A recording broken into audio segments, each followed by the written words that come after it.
Today, we finally get to start on my new to me jet ski. Let's go.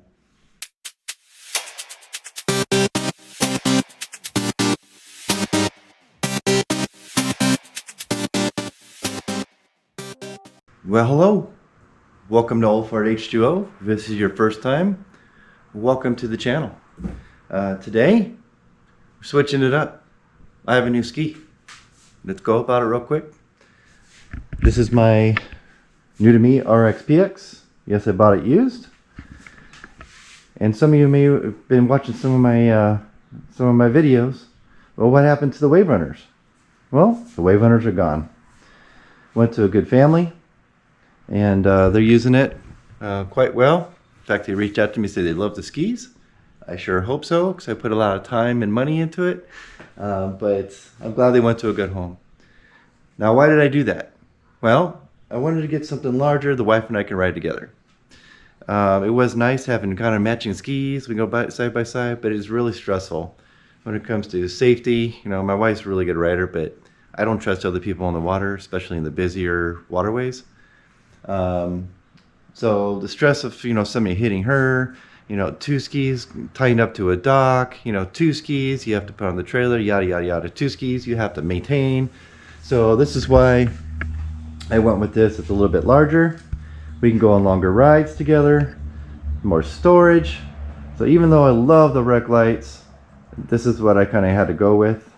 And I wanted to go to one ski because I needed room in my garage. I got to bring a car in here eventually. If you see my other videos, my SXR 1500 build, that's gone, sold it. So this is what I have. I've actually had this a few months now, so probably about 5 months I've had the ski. And done a few rides on it, had a good time. Yes, it's fast. Only thing I've really done to it so far was the seat cover here from Jet Trim. I didn't want to cover it just because I did it on my EX Wave Runner back in the day. I do have a video of that, so if you want to check that out, yep, go to my channel. But today, what we're going to do in the ski, we're going to do three things. So number one, I'm going to take off the Supercharger to get it rebuilt. And the second thing is we're going to install a oil separator from Worx. And then last is I have a blow-off valve kit with the hose kit from Fizzle. So with that, we're going to go ahead and start taking this thing apart. Let's go.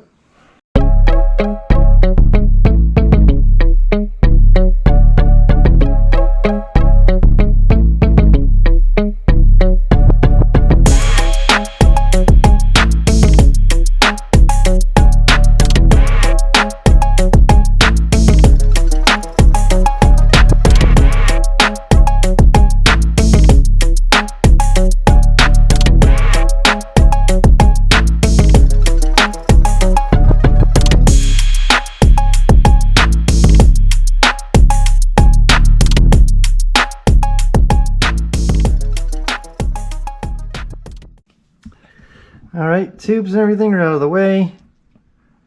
Not instruction, but a couple people I noticed they actually would loosen the exhaust here, the water box, and move it back because I guess you need room. I'm not seeing a problem here. I've got room to take this out, so I'm going to try to do it without. But there are three screws. One, I'll try to point it out. Man, this is difficult. I've only got two hands. Here's one right here. If you can see that, maybe I can move this and it'll turn. There's one right there on the back of the Supercharger. I guess that one's a PETA. And then there's one directly underneath the actual Supercharger itself, and then one under the discharge tube, center of the discharge tube, which I think I felt for them, but we're going to go ahead and get those out. So, did want to point out, if this bolt right here, that's what I was trying to point at earlier. I don't know if you can see that. It goes right there. This little head bolt here. This one's one of the top ones. It's the biggest pain in the butt to get out, just because where it's at. So, good job, Sea-Doo. However, I don't have a special tool. You can use a 1/4 inch wrench, or I can say box wrench, but it's got a 12-point end on it, like this one here. See, it's got 12 points. That actually works, and it's giving me leverage. It's just going to take a hot minute to get that one out, so just wanted to point that out. Well, I got the supercharger out. Sorry I didn't record that. Skip there, but got it out. I did not need to move this exhaust. I've seen a lot of videos where they move it back. I did not need to do that. So I didn't need to move that. I did remove this in order to get access. I just put it back in here for now, just so I get the orientation right. Took it out, got the supercharger rebuilt. Supercharger, it was kind of a hot mess. So I'm glad I took it off. So look, already got it back. And maybe I'll put some pictures up here somewhere what it looked like. So whoever, this had been taken apart, put back together, not very well, I guess. So I think the person who put this together for me, so it looked like maybe there was debris, and it happened right away. So not sure how much got the engine. It's going to be causing a problem. I don't know. But the engine seemed to be running fine. It was just that supercharger is a little noisy. I had just over 100 hours, so I figured it might be a good idea just to, you know, play it safe. Just get it rebuilt if it needs rebuilt, but in this case it needed it. So I mean, I'll put some pictures here what it looks like also too. So the actual spline here and these washers, crush washers, were not straight. So I would think that would cause a little vibration too. So this is done also too. I looked everywhere online when I was taking this apart, where the heck the bottom bolts on this thing, because it's really hard to see in the ski, especially my ski. Sorry, I almost fell. The top one is easy from the back side. I probably showed you that already. That was kind of a pain in the butt. 1/4 inch, 12-point wrench will take it off, unless you have Sea-Doo special little wrench. But these right here are your bottom bolt locations. One right here and one right here.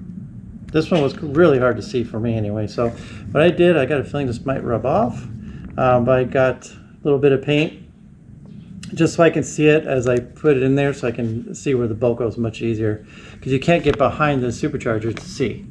You can only see it from pretty much straight down. So I put a little line here to help me with that, but I'll go ahead and freeze it if you want to take a snapshot of that or whatever, but those are the two locations on the bottom. So with that,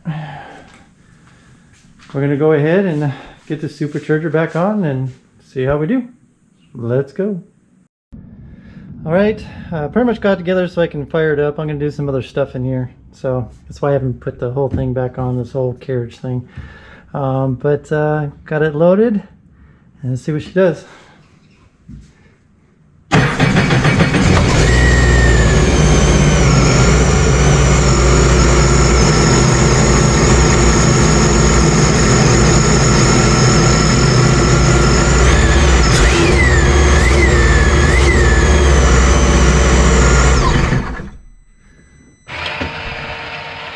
All right, that's it. I don't see any leaks, nothing crazy. So that's how you do it. All stabbed in, ready to go. So this is the oil catch can from Worx. The reason why I chose this one instead of the Riva kit is because this bolts right onto the back here. Well, bracket's in, and where this connector is supposed to slide back into the bracket of this one-way check valve, this wire right here kind of rubs on the bottom of the bracket. So I think for now, maybe, you know, in the future I'll drill a little notch out or something for that wire. It just needs a little notch, but for now I think I'll probably just zip tie it to the bracket itself or the catch can. I don't know yet. So, but bracket's on. Let's go.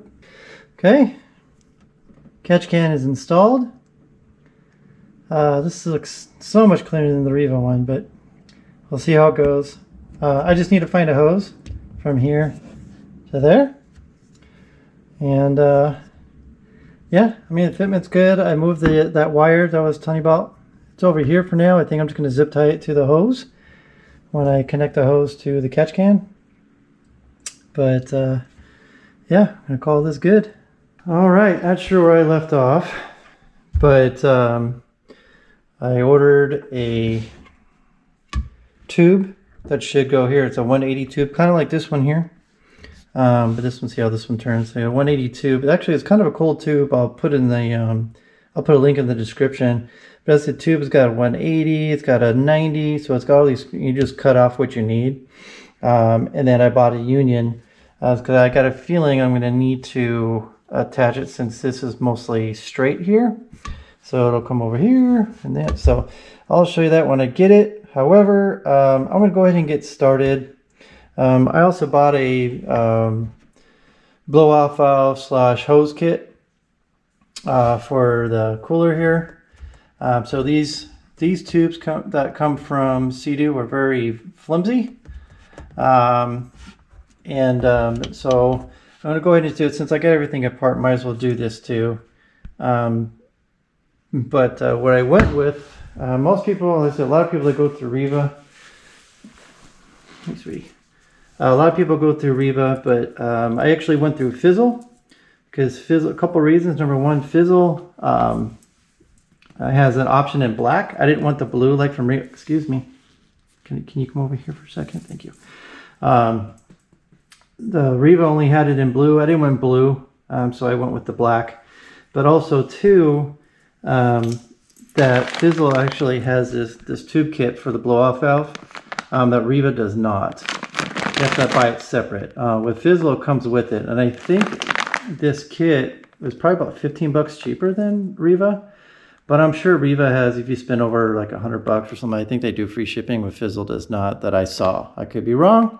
It comes with the clamps, they're okay. Yeah, it comes with the 2 tubes. Blow-off valve goes here, which you can see it's a tail just like the Riva. So I'll have to put that together. And then this goes in here, and then this connects to here. So, but yeah. But first, we gotta get these other tubes out, and I'm not looking forward to this one way back here. So I won't do it time lapse because you won't be able to see it anyway. So I'm gonna get started and get these hoses off. Hose that says take these hoses off. Let's go. Okay, got the tubes installed. This one over here to the left, I thought that was gonna be the hard one. That was a lot easier. This one kicked my butt. The trick I found was you got to put it on the cooler first and then put it on the supercharger. And the supercharger is really hard to get on when I try to do it first.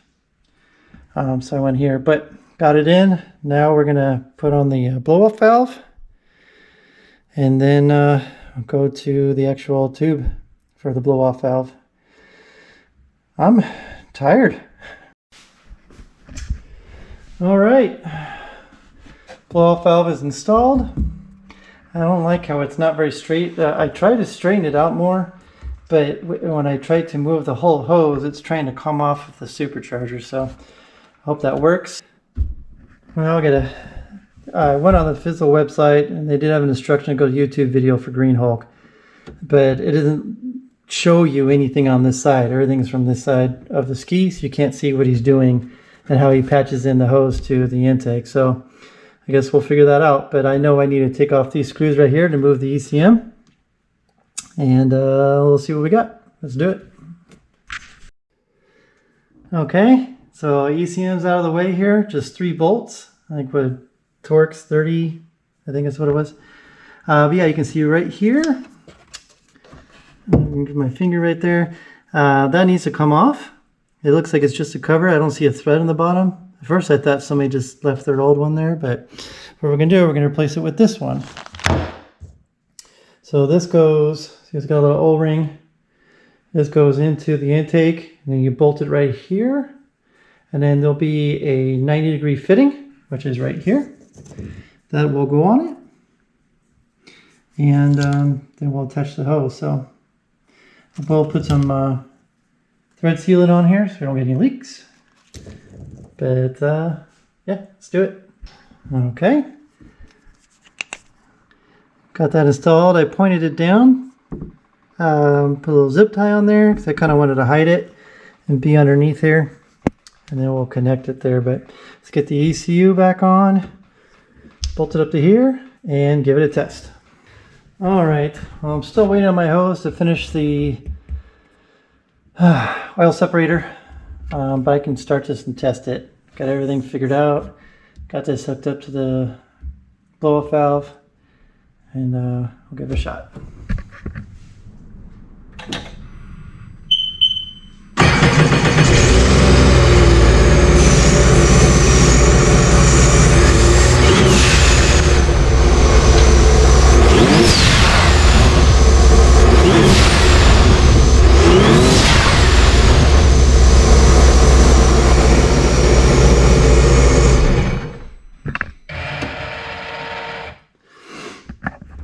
So it's working, but I noticed it was opened a little bit already, so when it was just idling.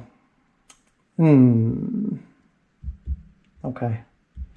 I'll have to fire with it some more, but that's pretty much installed. And yeah, just waiting on these tubes here so I can get this thing back together and get it tested on the water. And I'll show you that when I get this hose. I'll show you that real quick before we do a test. So, all right, so I got my hose from Amazon. I'll put a link in the description. It's a 3/4 inch inner diameter. It's the closest to the actual fittings. That'll be a little loose, but the clamp will put it on there just fine. But you notice there's a 180 here, got a 90, got a whatever that is, and another hook. It's just basically you cut out what you need. So I'll be cutting out, of course, this 180 section. Get as much of this straight section as I can. And I'll probably have to put a union to the hose that's already existing. So I'll go straight down. Straight down. Okay. Let's do it. All right. Got everything back on except for the surge tank, which it's really hard to show you with the surge tank on right here. So yeah, got it installed. Everything installed.